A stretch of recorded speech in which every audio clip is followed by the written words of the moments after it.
All right, we're here at the Malphrus residence, 3660 Back Penn Road. My name's Fred Hubbard. I am with Fat Ox Public Adjusters. I am attempting to do a shingle repair. I'm here with the adjuster from Seek Now. We've identified some wind damages and marked up the roof, took some pictures, and now, as I said, I'm going to do a repair attempt video. I'm not actually doing the repair. I'm just checking the shingles to see if they are repairable.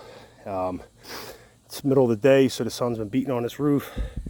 Here's a shingle that's got some damage to it. So right here is where I'm going to attempt to repair. So I'll be releasing this shingle up here, this here, that ends there.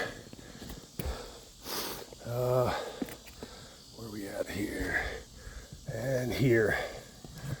All right, so that's that shingle, if you can see it.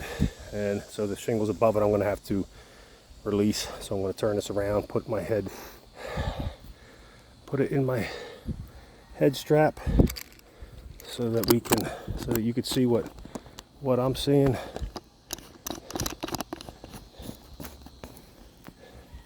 All right, so we're good there. All right, so now you should be able to see what I see.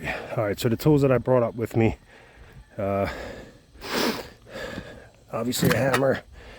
I got a roof snake, okay, and a flat tool. The flat tool is to try to get the shingles apart without creating any mat transfer.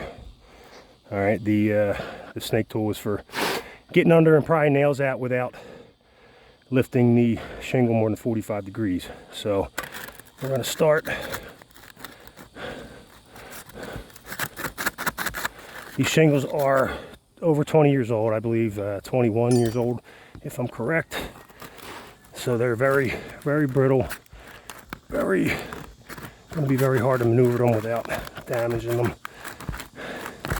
But you can see I'm using this because it is way flatter.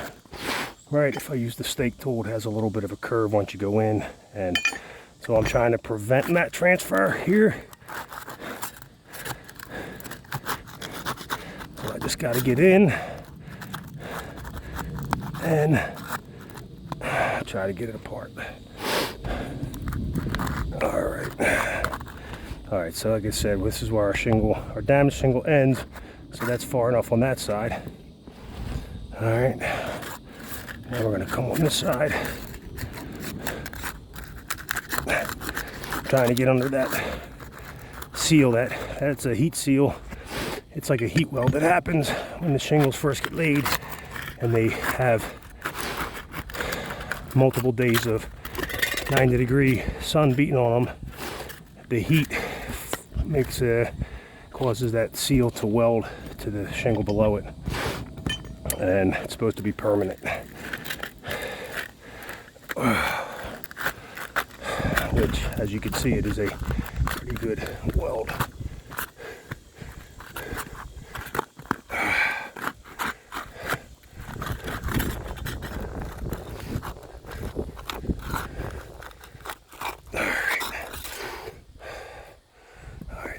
There was good. All right, so next thing I'm going to do is I'm going to check for mat transfer. So I'm going to lift this up. So what I want to see is if there's any mat transfer. I can feel it up here. I'm going to try to show it to you. I'm going to take you off my head, get you down in there. Let me turn this around. I can make sure you're seeing what I'm seeing. So you've seen I used that flat tool, but I still got mat transfer all along here. Okay, now if I turn this up here like this, I don't know if you could see it because it's dark under here, but you can see where the matting came off. All right, I'm giving you different angles of it, so it might hopefully make it easier to see. But so even though I'm using a lot of care, I'm using proper tools, I'm using a flat knife to try to get those shingles apart without creating that mat transfer, it's still happening. and that is physical damage to the shingles.